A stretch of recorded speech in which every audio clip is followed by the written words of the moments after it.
Hi there. Welcome to the SoberCircle channel. Enjoy this speaker tape. Hi, my name's Peter and I'm an alcoholic. Wow, I'm not supposed to get nervous. I've never seen they told me there were going to be alcoholics here, but I didn't know such posh alcoholics were going to be here. I'm from the north of England, and it's a different crowd, I have to tell you. Now I live in Santa Barbara, which is a wonderful place. On the plane today here, thank you, Carol, for inviting me to this. I'm very happy to be here. On the plane today, I read, I think Michael Caine has this wonderful book. He's always amused me because he's English, and I find it very amusing. In his book, he makes a reference to his first acting lesson. Was his mother sent him to the front door to tell the rent man that she was out. And I remember that was my first acting lesson. I come from one of those wonderful English families who basically hide everything from everybody. I mean, my mother and father's parents were from Ireland, and one of the things that they hide very well is the fact that they're actually Irish. Because it's only in America that being Irish is kind of glamorous. In England, the last thing you want to admit is you're Irish, because it's like painting a bullseye on your forehead. You don't want to do any of that stuff. So my parents taught me right from the beginning that I could do anything I wanted to do. They didn't tell me it had to be legal either. That was never a requirement. Not that they weren't very good Catholics, but unfortunately, I'm from a generation, we are all from a generation where it's not a requirement to be kind and nice to people, really. I think what happened is that people, specifically people of my generation who grew up with me in Liverpool and Manchester, we were taught that we had to take it, and it was theirs for us to take, and if anybody ever wanted it, we would have to fight them. This is my hill, my house, my wave, keep away. And we were all told that there was like a natural space that nobody was ever allowed into. And that caused me a lot of trouble. I learned, in Liverpool, to fight with my feet. I was the best runner. I could run from trouble better than anybody, And I built a reputation as being very good at avoiding trouble. I could start it, but I was never there. And, what happened was it appeared to be very glamorous. All my heroes were drunks. And incredibly, now I think of it, everybody that I admired as a child was a drunk. They were either authors, or they'd cut their ear off, or some insane behavior. They were all junkies. They could dance better because they were doing speed, or they were Irish poets, or Welsh miners' sons who drank themselves into oblivion. And I wanted that so badly. I was afraid that I would fail at being an alcoholic. My fear that I wasn't going to be an alcoholic. Maybe I would escape. And I really wanted to be a dangerous, deadly person. The reality was I was Pat Boone trying to be Jimi Hendrix.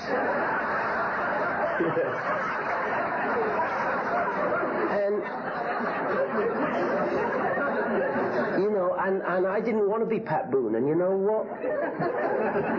I still don't want to be Pat Boone. I don't think Pat Boone wants to be Pat Boone. Just to make sure, when he talks about Herman the artist, you don't mean Pee Wee Herman, the German artist. This isn't the artist formerly known as Pee Wee Herman, just for those people who don't remember the 60s. They say if you remember the 60s, you weren't there. Incredibly, I remember it. But I guess I didn't swallow or something. But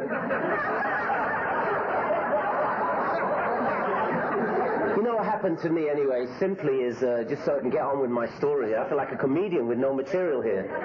It's like Rickles without people to be rude to. But when I was 13, my school, I was doing great at school. I was like They were all Catholics, and they were easy, you know, and I could amuse everybody. I was a comedian. I could say, "Excuse me, Father, run that Immaculate Conception bit by us one more time." And I got the lads in the class to think I was kind of cool.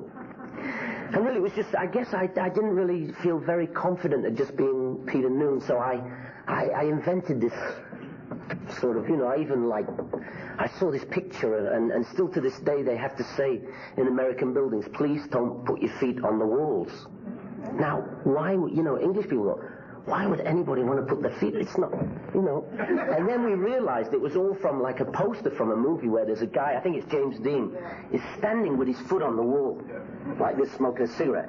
Oh man, that move, that changed my whole life. I started to stand in the school toilets like...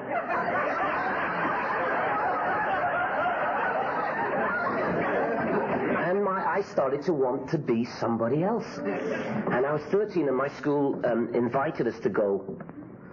It was pretty insane, really. 200 boys and 200 girls. Catholics. On this ship of fools to go to Africa and to study on this ship and go to Africa.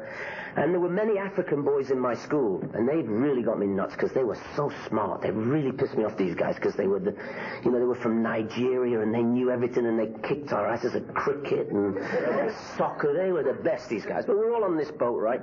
And we got to this place at the very beginning of the cruise. I went out with these guys in a place called Corunna, which is La Coruña, which is in Spain. And I got drunk. And I got so drunk that I was unconscious. And these guys got me back to the ship, you know, with no memory of that thing. And that was day one, and I was the school hero. This made me the school hero, you know, this guy in the shower who was, you know, being sprayed with all the... Noon went off the boat and he got drunk, he got shit-faced.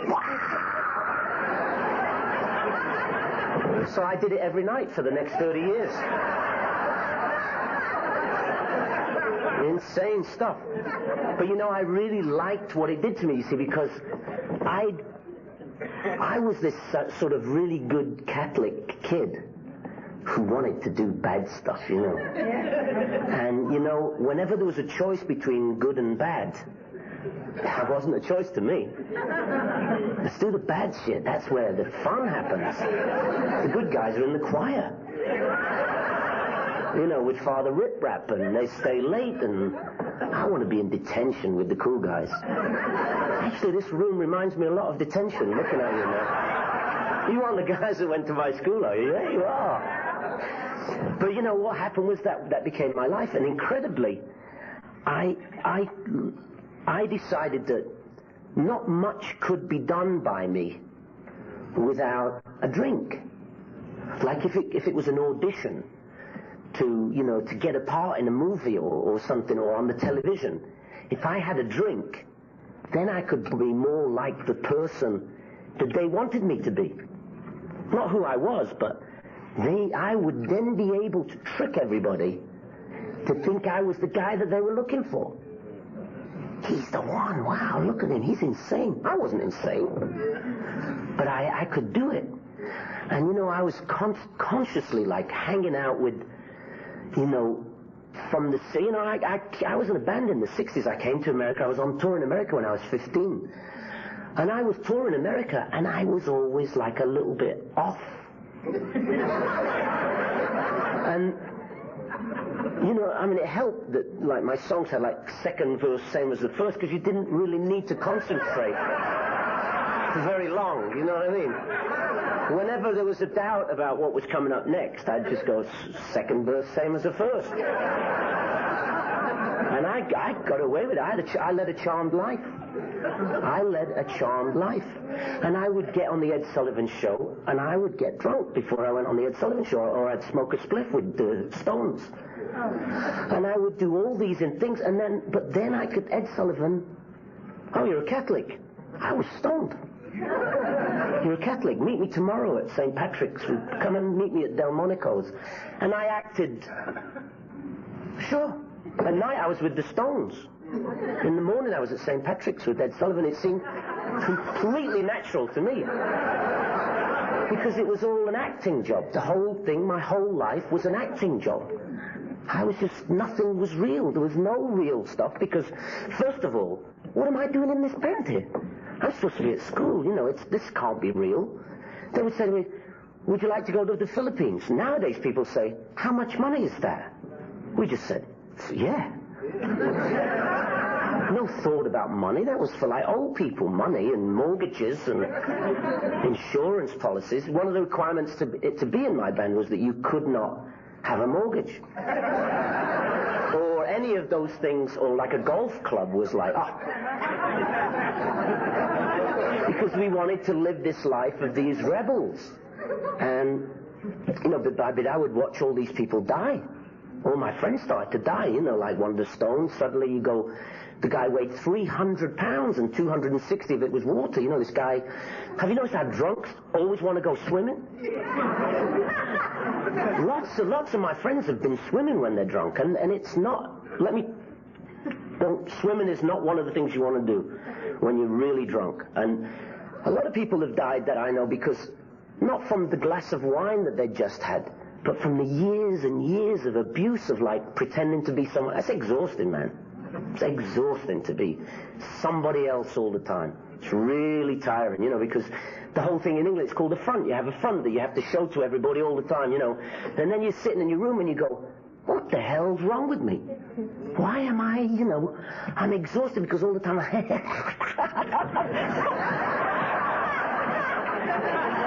didn't even do that. No, maybe I did. I can't remember. So I began to get tired. But, I'm a pretty resilient cheat and liar. So I got away with like 30 years of being Herman or somebody. And I used to wonder what was wrong with me. I didn't fit. Unless I had a drink, I didn't go. I couldn't fit. I was the wrong... I didn't know where to put my hands. I didn't, I was like... I didn't know how to go. I couldn't go to dinner, and I'd have to have a drink before I went to dinner because then I'd be able to talk. And, of course, we all know where that goes. Eventually, I needed a drink in the morning. Where the real guys drink. Those are the real cool guys. I don't know if you're flying on a plane, you go like to one of those clubs at the airport. The real guys are going to be there. The real men are going to be there, like with the Bloody Mary. The most disgusting drink ever, isn't it? My dad told me that would help. So, I'm there and I'm going, what's wrong? And bit by bit, bit by bit, like all alcoholics really, is terrible things started to happen to other people when I was drinking. Terrible things started to happen to other people. And I was now slowing down. I wasn't able to run from trouble quite as good as I had done when I was like this teenager in Liverpool and, hanging out with the cool guys. Now I'm getting cool. Some of these big guys are catching me. And, I was good at negotiating, but, it's not a good place to be in. Constant trouble.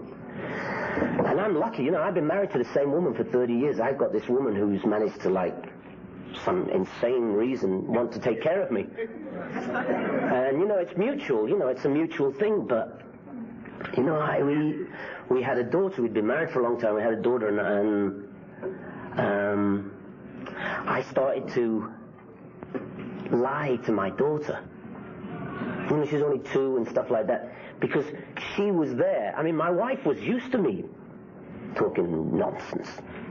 I'd always talk nonsense. The first day I ever went out with my wife, I fell asleep at dinner. It isn't really funny. You have to work really hard on a woman if you've fallen asleep at dinner. And I basically chased her for a long time until she realized that I was kind of serious about this, even though I'd started very badly. But other times it's not good to fall asleep, but we're not going there because there's some newcomers here this evening. But I found myself making very bad choices with the truth, you know. Like, and now my daughter, when you say you're going to a meeting and they think you're going to a bar, or you say you're going out and they're not sure if you're, like, going to show up for a week, because I did that thing, you know, like the insane behavior of thinking that everything is forgivable. Because it wasn't me, you see, because I had this excuse. Whenever, like, any thought came along, how do you deal with not thinking? It's simple, isn't it? You know, you have a drink or you do anything to avoid thought. So I'm starting now to be like my whole life is an alibi. I don't even know what I've told people to cover for myself now. Now I'm getting in really big trouble because I don't know what I told you. I have to now have a whole conversation with you before I can remember what I told you about what I did last time. Now I'm getting really exhausted. Now this is exhausting when you walk into rooms with people and you don't know how you know them. And you know, I was a bright kid, and now I'm like completely bewildered. I mean, bewildered, and people started to feel sorry for me, and that isn't a good thing for a guy who thought he was the coolest thing since sort of sliced Elvis. You know, and people started to feel sorry for me, and I'm lying to my own daughter, you know, who I like, you know.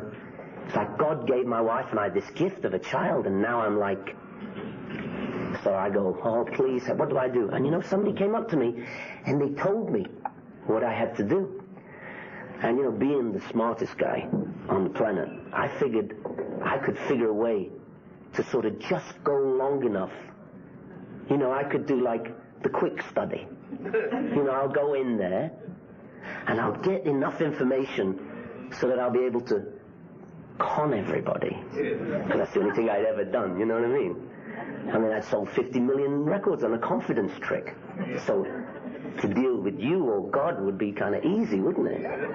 Real easy. So I decided that I would go along and I would sit there with the guys, and, you know, I got the sponsor, I did the whole thing, and, you know, he told me I had to have a commitment and all this stuff, and I'm going, okay, oh, jeez, can I be the treasurer? You know, because I'm not good, you know, I drop dishes and things. Don't let me near the coffee because I spill it and people get scolded, and, you know, I'm really in the band.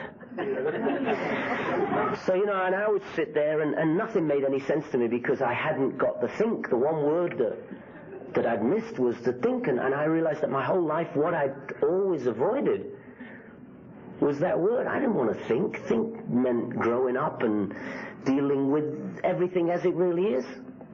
And now suddenly I'm sitting there, and I go, you know what? I'm going to have to deal with this thing, because I'm listening to these people, these men and women in this meeting in Malibu and Santa Barbara, and I get it. And I'm going, oh, wow, that's what's wrong with me. I'm like her. I mean, she, you know, and him. They don't look like very cool people to me, but they're talking brilliant stuff. You know, it's like lead with you have to tell the truth. Oh, it never occurred to me. Because once you've told all lies, it's really tough to go to the truth, because you have to fix all the past up, don't you? There it is. There's my program. You know, for now I'm here. I'm going, oh, well, I can't go any further with this, because if I have to make amends, I have to tell everybody that the whole thing has been bullshit. You know, that I didn't really burn that woman's house down so people in Manchester would think I was insane.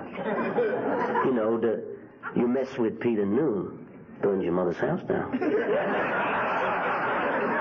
I never did it. But I took credit for it for a long time. And nobody messed with me. They liked their mother's houses. They had their eye on it for themselves one day. So now I'm sitting there and now I figure out, you know, and everybody told me I'd had quick study on the book, and I said, oh, they gave me an old one. Where's the new one? This is all like the 50s. Haven't they got a new big book? There's all these stories in the 50s in here. I said, no, that's the book. Oh, well, I better go and check it out again. Maybe help them do a bit of a rewrite on this, you know. I'm a bit of a writer. You know, make it sort of fit for people like me. So I took it home and I checked it out, and it was all about me. And so I started to, you know, I got into the thing. I liked the fellowship, you know. I would hang out with these guys. They have this seventh tradition, which I thought was like everyone goes out for a cigarette. And what are those other people doing in there? And that was the end of the meeting for me, because then I'd go out and meet all these really cool ex-musicians who were all like recovering. And you know, one day I was sitting in the thing and I realized how thick I was. It was the first day it occurred to me that I was actually kind of pretty dumb. Because first of all, like after like 69 days of not drinking for the first time ever, I couldn't ever put a day together. There was no reason to put a day together. Why would you want to stop drinking? It's fine, isn't it? Well, how would I be able to sing if I didn't have a drink? I've never done it without a drink. So I thought, I'm going to give that a try, you know, and I never made it. For 15 years, I thought, it's probably best to go on stage straight tonight, because, you know, I've got a brand new band, and they're all 11. Well, you know what? I never could get it. I would get, like, really close. And I'd say, hang on a second, guys, and I would have, like, big drinks. Big drinks. Because, you know, the beer was, you know, beer and wine was stuff that you drank with your wife. And then you went out drinking. It's an English thing.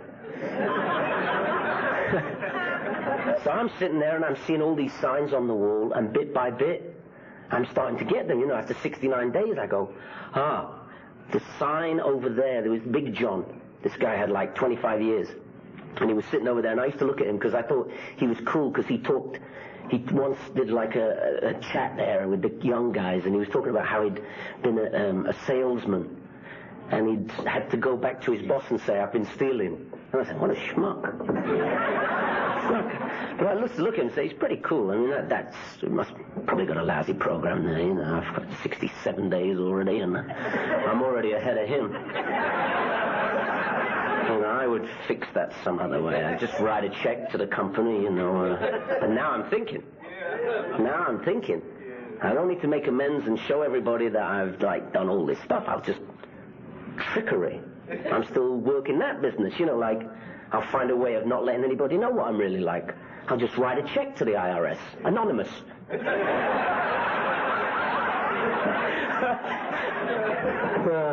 They have no sense of humor, that English IRS, by the way. You know, Big Jim was sitting in front of this sign that I thought was some AA nonsense, you know, we are not responsible. And underneath, when he moved after 69 days, for your belongings became... The rest of the story became clear, you know, I mean, more was revealed to me. Aha, because I'd been sitting there, we are not responsible. Wow, I love that, man. That's kind of like, something like Bob Dylan could work with that, you know what I mean? We are not responsible. Of course, there was more to it, and of course, there was more to everything. And every day when I wasn't behaving like the guy that everybody knew, I started to get more and more information that was useful. Not that I wanted any useful information, but it became more and more useful, and people started to notice how useful I was becoming. You know, to that, you know, I mean, I was actually acting like a citizen. You know, they had these stickers in Los Angeles that used to make me, I used to get in a rage, you know, like random acts of kindness. So I'll give you a couple of random acts of violence, show you what those are like. You know, I mean, I'm more into the random. But I'm starting to go, that's probably nice to sort of like, you know, I'll stop pretending I've got a gun on the freeway, you know what I mean? 'Cause, you know, in LA, when people, like, give you the finger and everything, you sort of go. and they drive much quicker, or they get off the next exit and clear the freeway off for you. It's not very smart, because sometimes those other guys have got a gun, and their guns usually got bullets in it. And I was a good runner, but it's hard to outrun those Magnum 357 bullets. I've noticed that. They really catch you up. And I was starting to act nicely, and I'm going to these meetings, and kids, like 18-year-old boys, would stand up and blow me away with just these great things. They would say, like one guy said, wouldn't it be great? You know, this guy just said, wouldn't it be great if we could all live in a time again when it would be cool to be kind? I go, man, that's a song. I want to steal that. I want to steal that and write a song. But you know, it would be good, wouldn't it? Cool to be kind. I thought, wow, because it hasn't been cool to be kind in my lifetime. Now it could be. But it was always cool in my lifetime to be the jerk. The jerk got the money and the birds. The girls, I mean. Really, you know, I mean, if you watch those movies, I mean, I would dare to say that most people here got most of the information they got in their life off the TV and from movies, right? Really, about real life situations, because our homes where we live never is kind of a real life thing. We always think that everybody forgets that every family is dysfunctional. Every family is completely nuts. Everyone's got a mad sister and a weird brother-in-law with an earring. Well, in Liverpool they all do. Anyway, I'm listening to this stuff, and I go, wow, wouldn't it be great if we could be kind? And I'd never been there. It was a stunner to me that even though I was this little Catholic who was like, a nice little, the first Holy Communion, and I was really good friends with those priests, and if they'd wanted me to in the choir, and if I could have not been disruptive, I was a good kid. But it never occurred to me that it would be nice to be, it would be better for me, and probably for everybody around me, if I was actually going to completely adjust my behavior. And there it is. I started to say, well, this isn't going to work for you, it says in the book, unless you, completely change everything. Well, now I'm negotiating. Well, can I still go in bars and just hang out with the lads, because in my business, if I'm not there with the lads in the bar, now I'm negotiating with the sponsors. No? Okay, you're fired. And, I'm slowly realizing that the only thing that can fix me up is to go for the whole thing, not to be a part-timer. Which, in England, by the way, is the worst thing. If you said to somebody, like a musician, he's a part-timer, it's the worst insult. But, I came into this program as a part-timer. I figured I would, minimum requirements. Let's see, I got by school, I got maths, I got French, I got degrees, with the minimum amount of, work. Cheating. So maybe I can cheat at this thing, maybe I'll just, it sounds good, 90 meetings, 90 days, now what do I do? It says another 90 meetings, 90 days. So why didn't you tell me 180 is 180 days so I could look forward to this pleasure? So, well, the only way it's going to work for you because you're sicker than most people. I said, no, I'm not. I've got a house. And a car. I mean, I've been down the Alano Club. None of those guys have got a house. So I was clearly sicker than most, and I kept, luckily, by going to all those meetings, it was completely changed my life, because I'd never had a thought in my life. I'd never had a thought. Certainly didn't care about anybody else's business. If it wasn't my mum, my dad, my auntie, my wife, my child, my house, you weren't in the game. Get off the freeway. So now I'm looking at it and I'm going, wow, you mean if I can throw away all that behavior, I can have what these people have got? These peaceful, happy, insane people. So, I mean, insanity has never been... I think it's great to be a little bit sort of off the edge, And my sponsor said, you know what, all you got to do is, really work this stuff. So I figured, well, I'm going pretty good now. I've got 6 months. And I got to do this 4th step. So I said I'm ready for the fourth step. And he said, you work 1 hour a day for 12 days. And I said, nah, well, I'll be over later. And he lay down on the floor and laughed during my... No priest, when I lied to priest, had ever laughed. No priest, they don't laugh. They sit in the back there. I don't know what they're doing back there, but they never ever went, now listen, my son, you're joking. For Christ's sake. So here I am lying to my sponsor.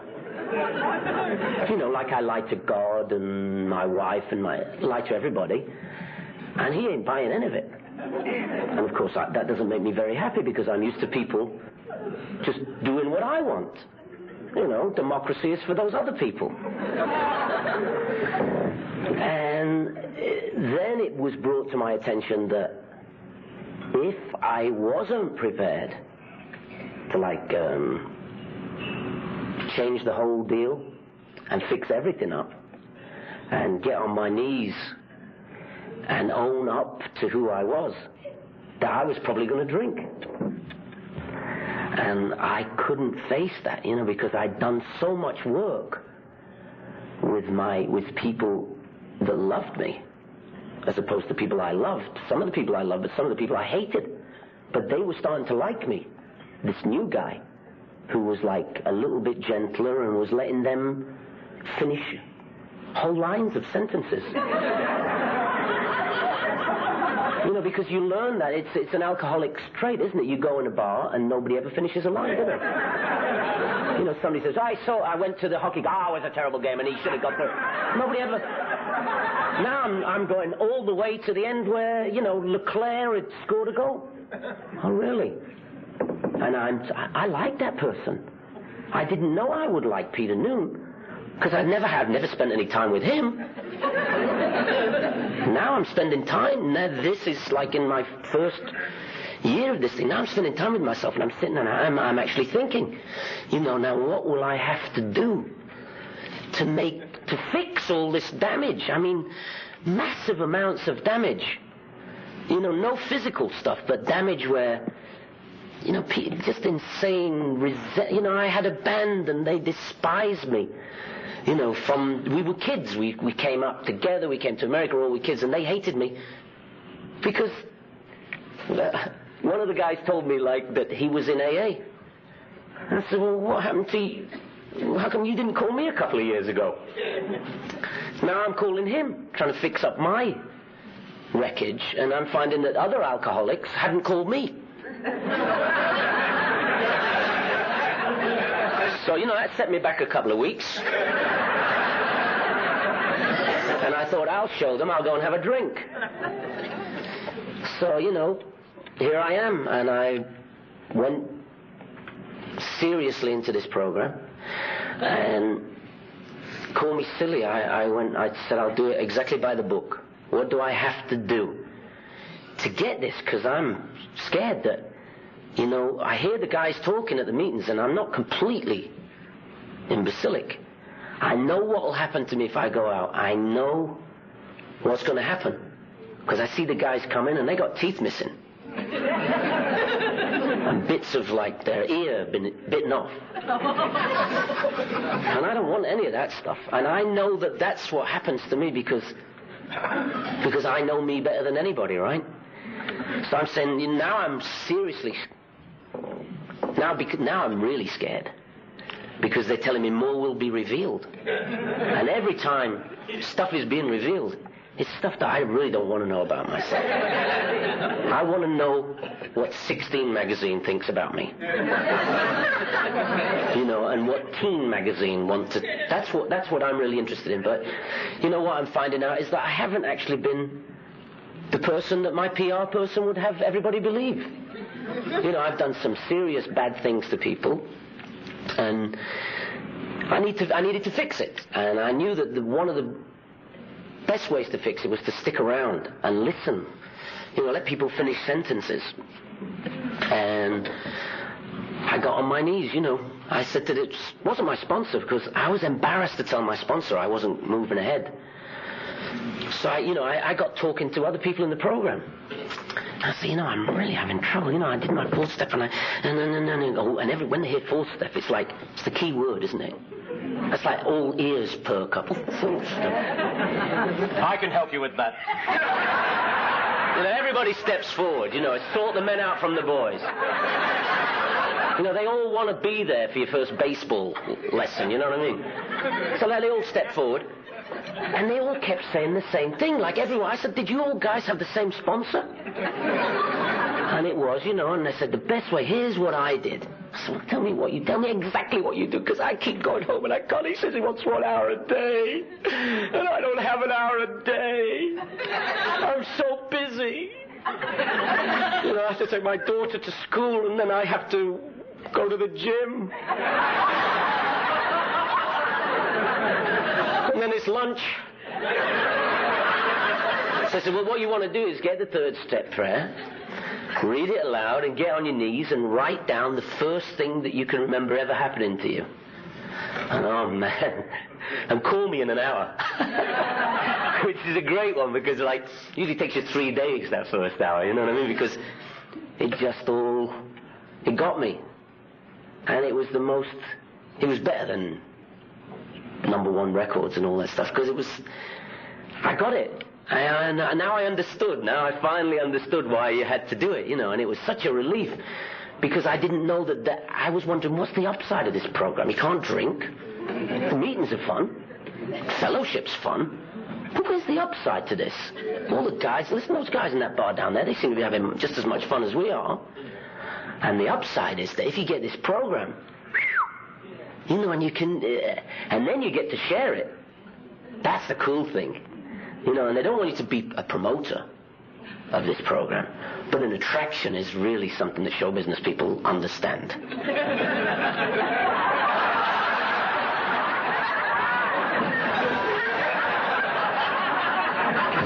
So, what happens is now I'm with the big boys at the meetings. Yeah, sure. Really, man. Do the 4th step.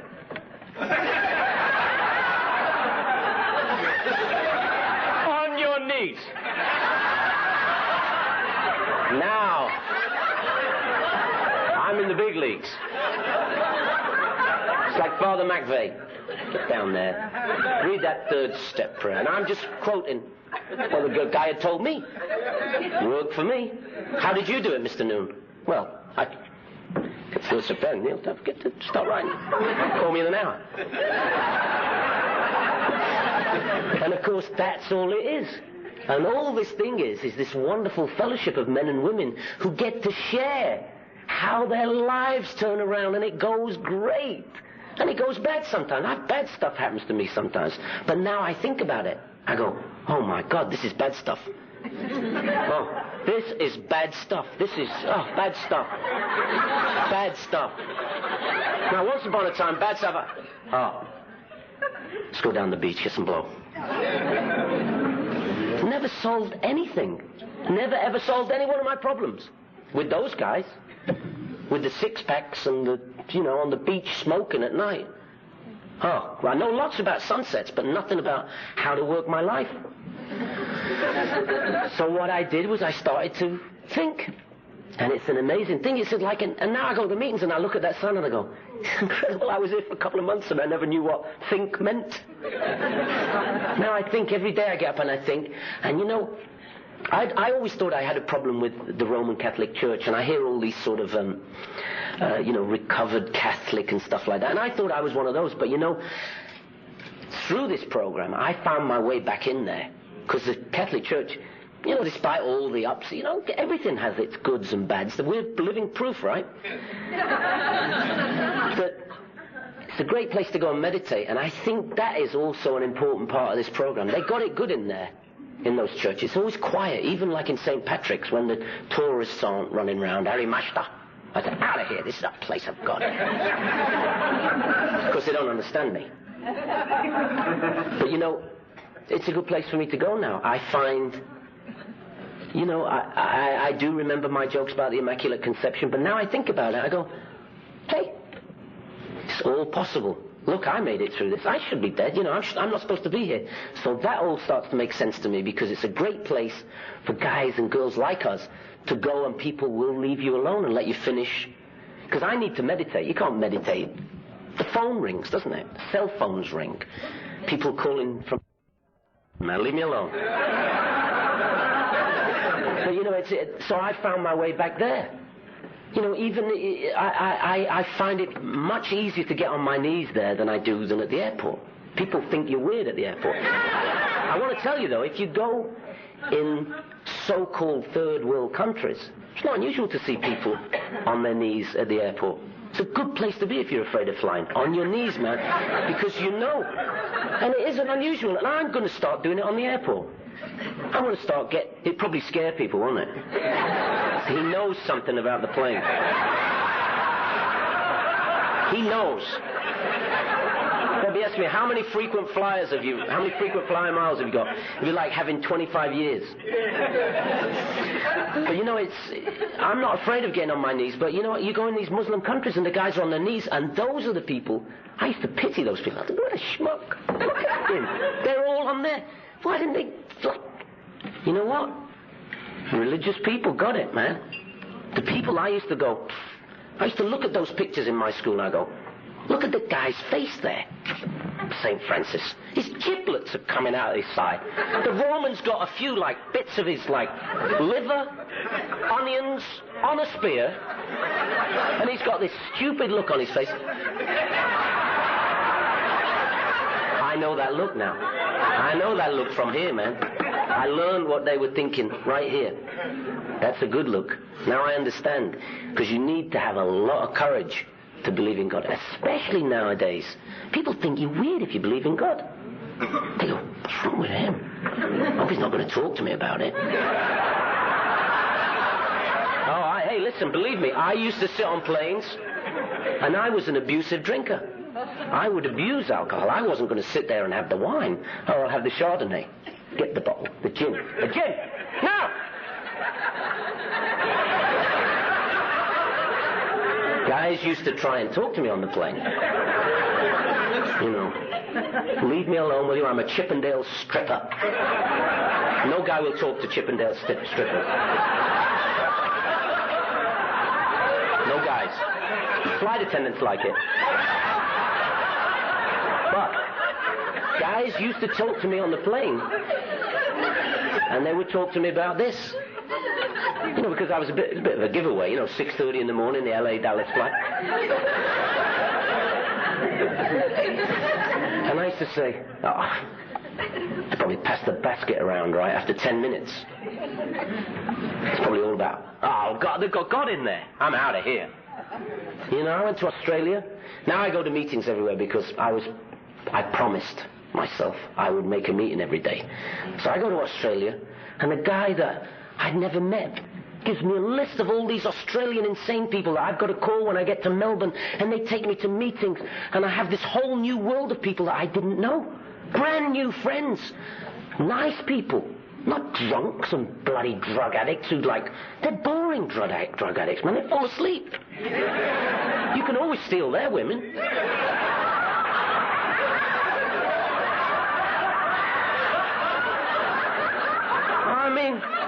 Eric Clapton's into women. Well, now he's got rid of the nods. He can probably keep a few for more than a day or two. I meet incredible people. I go to meetings all over the world. I go to Australia, and there's people there waiting for me. People who, they don't care about me. They care about me, the alcoholic. They don't care that I was in this rock and roll band in the 60s, and I own a house and a car. They're just great, cool people to hang out. Everywhere I go in the world there's a meeting. I go in Hawley, Pennsylvania. A meeting. I've got to go to a meeting. My sponsor said I have to go to a meeting. There's a meeting in Hawley, Pennsylvania. Coolest people I've ever met in my life. Much better than the people I used to meet at the Marriott bar. Much better people. My sponsor said, go coach. You meet much nicer people at the back of the plane. It's not true.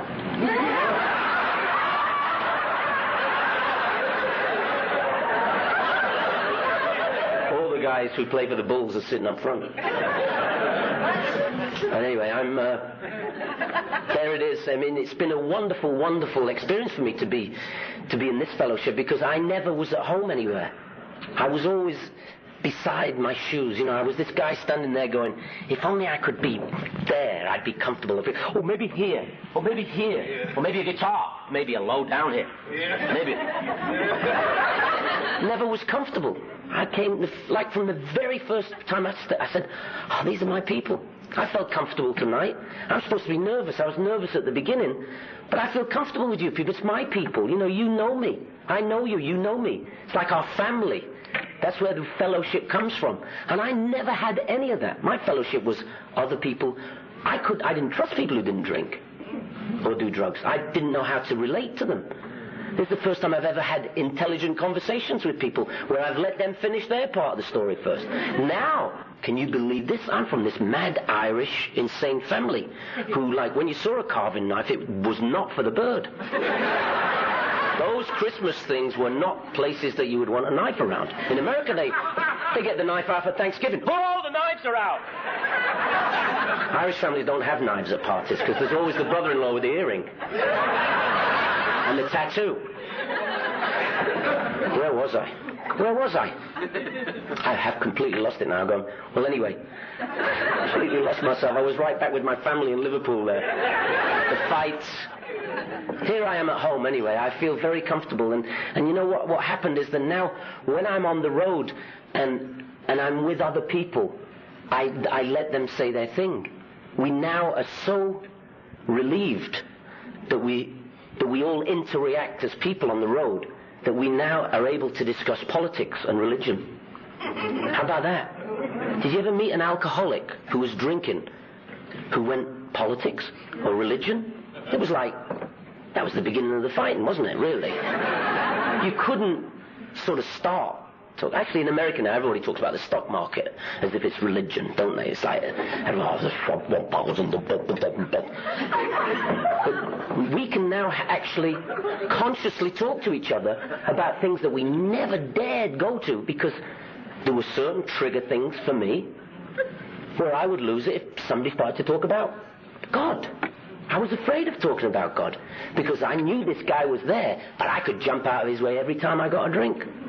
Every time. If some thought came to me that this is like, the conscience thing, everybody has a conscience, whether you're a Catholic, a Muslim, whatever you are, you got a conscience because you just automatically get one.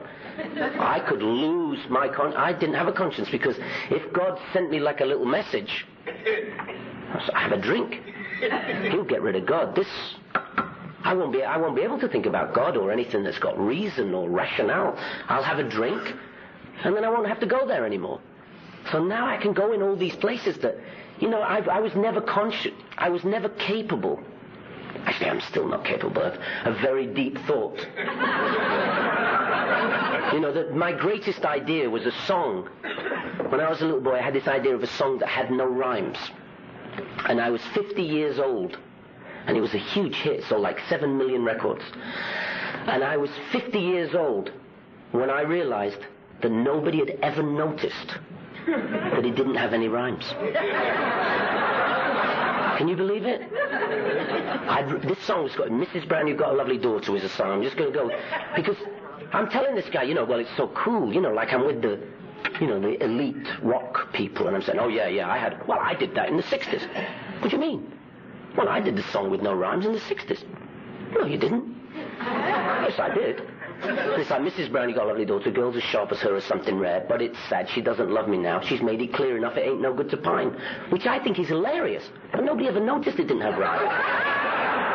And I'm very disappointed in all of you. But back to this. I'm 50 years old and I finally realized I'm having a conversation. Because I never went. Deep thought wasn't one of the things that I wanted to ever do. Because there was too much. It's dangerous to think, isn't it? Really. Seriously, it's dangerous. There's a lot of danger involved because while you're in there with yourself, there's all kinds of pieces of myself that I really didn't like. And I didn't want any of you guys, I don't want anybody, including my wife, to know who that guy was. Because I felt that guy was kind of pitiful. That's the guy my wife married. But I didn't know that she knew who I was. I thought that I'd fixed it. I could... Confidence trick. Flim-flam. I figured I'd shone the whole world on. And bit by bit I realized that, you know what? I'm okay. My wife likes me. Sometimes my clothes are in the garden when I get home, but that's something else. My stereo and some of the furniture that I own. No, only kidding. My wife loves me. I have a great family. I have a great life within this program. And it's definitely a life deal. I was afraid at the beginning that I didn't have the actual equipment to make this a full-time deal. I thought that my life, as I'd run it, was far too important to give it away to become, because they told me that I have to, completely change my old... not some of it.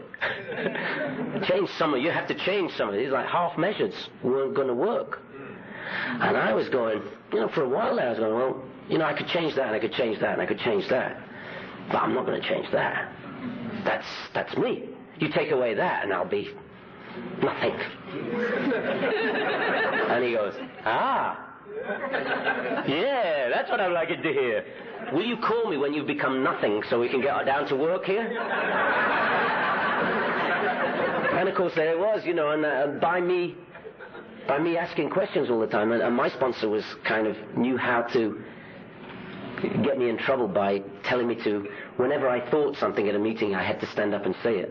Which is a great way of getting yourself sorted out really quick, because a lot of people wait for me outside meetings in Santa Barbara. And,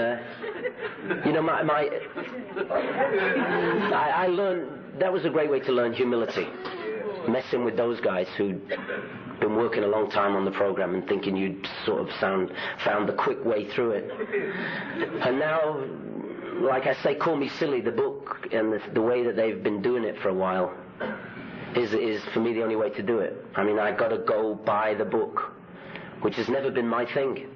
I always wanted to be the odd man out and the thing, but in this game, you go buy the book and then you find out who you are. And the humility thing confused me, and I asked that question at a meeting, and this old guy who was around right at the very beginning of this fellowship gave me this little... See, because if you're stupid enough to say what you think all the time, which is one of the brand new lessons for me in here, don't just leave and say it to friends. Just when it's your turn, you say it, whatever's on your mind. Well, I could never figure humility. Humility was something that I went, well, if you look at the countries where humility is part of the deal, those people are getting bombed and shot regularly while they're on their knees. And so I wasn't afraid. I was afraid of humility because when you think about it, we've all told all the information I got, every single piece of information I got before I got that big book was the opposite of what it says in the book. Nothing in there fits what I want to do. It's all the opposite of the way I see it. The way Bill sees it. What about as Pete sees it? That'll be a bestseller too. But I struggled with humility because, first of all, it is not a requirement in show business, humility. It hasn't worked for anybody, humility, in the music business anyway. And it was explained to me that humility in Muslim countries means, having been willing to learn. And I go, okay, then I've got humility. I'm willing to learn because I know nothing about this thing. And he goes, great, now we can move on. Now you're nothing, you've got humility, let's get on with the work. And, when they told me at the beginning that the quitting drinking was the easy part, I said, how dare you? How dare you?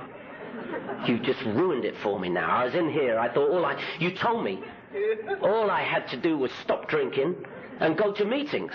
Now you tell me that's the easy part. And the guy said, well, unfortunately, when you came here, you were just a drunk asshole. Now you're just an asshole. And we began to work on me. And I was lucky because I got somebody who has all this time to bother me. I mean, this guy has a cell phone. I call him up from the plane. There's a guy sitting next to me. He's got a book and it's there. I mean, I got a guy who cares about my life. Not somebody I know. Somebody who chose to be the person who would like to offer me some assistance. And I've learned about humility. And you know what? It ain't bad. I never had any of this equipment to wander around this world and feel comfortable. I was always uncomfortable. I played like the most happy-go-lucky, I was going to say gay debonair, but gay doesn't work in this country. But you know, this sort of happy-go-lucky, friendly, just having such a good time in this world. And you know what? Nobody's ever come up with the pain measurer. You know? Somebody says, I've got this terrible toothache. Oof, my toothaches are much worse than yours. It's the same with pain. Pain, there is no measurement for pain. You know, you hear these terrible stories of kids who do terrible things to each other. Well, we can't measure what pain they've got. Nobody knew how much pain I had. Even I don't know how much pain I have had.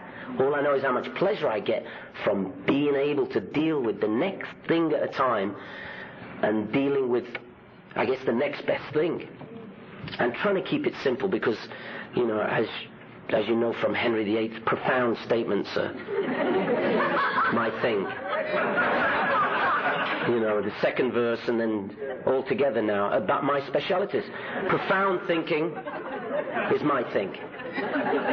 No, I'm not being serious. But you know, all the stuff that I've learned in here is making me happy, and the damage that I've fixed, all the people around me have now become, I've changed them as well, do you know what I mean? And I'm not angry all the time. I was a pain in the arse to everybody because I thought it was my job to be mean and nasty and uncivilized, because the mean, nasty, uncivilized people got everything they wanted. They always got the seat on the plane that I wanted. They always got the best suite in the hotel. They always got the good stuff in my head. But you know what? I don't need any of that anymore. I just want to get on with this new life. I mean, it's all new for me. This is the first time I've ever done this. This is all completely new for me. Every time I walk into a room, an AA thing, it's a whole new wow. It's a buzz. It's a great buzz. But you know what? I'm still not stupid enough to think that I can get away with not coming. You know, a lot of guys, I keep running into these guys who tell me, you know, well, I only go to 3 meetings a week now. I go, wow, that's really, yeah, I thought you were insane when you were shooting stuff between your toes. But only going to 3 meetings a week, man, that's really scary stuff. Because I know I can't do that. I can't do that because I know that isn't enough for me. I need every day. I need a little shot every day. And I pray to God that I need that every day. That I want to go every day. Forever. Because it's only one day at a time, but, you know, you accumulate all those days. And it's a celebration. You know, I get all teary-eyed. I turn into my mother. I'm sitting there and I hear 11 months and I go, oh God, I remember 11 months. It's insane, isn't it? But that must be me. My sponsor, when I first started, I said, you know, well, this is what happens. When I'm at home, I'm completely logical and I drink the red wine and sometimes I have a beer in the morning and I'm just live this perfectly natural life. But when I'm on the road, man, I go nuts. And I'm on 11th Street at an ATM machine at 4 a.m. in the morning with a drug dealer. And he says, well, you know what? When you're at home, you're like your father. And when you're on the road, you're like your mother. I said, oh, Christ, where do I have to sign to stop drinking? Right now. But I didn't want to be like my mother, you know, because my mother is the drunk in the family. My father's been in this program for a long time. I had never listened to my father. What does he know? You know what I mean? I never got anything. I misunderstood completely. Because, you know, we used to say, oh, you're just not ready. What do you mean I'm not ready? I'm more ready than you are ready. I wasn't ready until it was my time to come and show up. I just wasn't ready. And I wasn't ready that time. So I went out and checked out the lads, see who was still alive, all my rebel friends. And I came back. And, you know, nobody, they knew I'd been out. But they didn't say, you've been out? Ugh. you can't come anymore. No, you can't come to the Alano Club anymore. None of us have ever been out. We've all taken a vow that we will never go out. And if we did, we wouldn't tell you. So, you know, I went back, and I guess I was more ready. And got to go to my meeting every day, and I got to read my book, and I've got to get on my knees a lot. Because it doesn't fit in my world, the knee thing. You know, I want to be like up there with the crucifix. You know, I don't want the knee thing. And I got to do it, you know, so it's a great learning thing. Every day I have to get on my knees, and I feel like such an idiot. I get down there, and, you know, the minute I'm down, I go, hey, this is a good spot. Great spot to think, you know, and humility is a wonderful thing for me because it's a brand new place. It's a brand new place, like a whole new experience. Oh, okay, I can talk to you. Listen, I used to talk to him one-on-one. You know, they designed drugs in the 60s so you could meet God. Now you just get to talk to him. It's true. How's Liz? Hey! Now, I wish you all a great other day today. I know I'm not going to have a drink today. It's too late. Closed in England already. But I wish you all whatever is your destiny. And I hope it's staying sober. God bless you. Thank you very much for having me.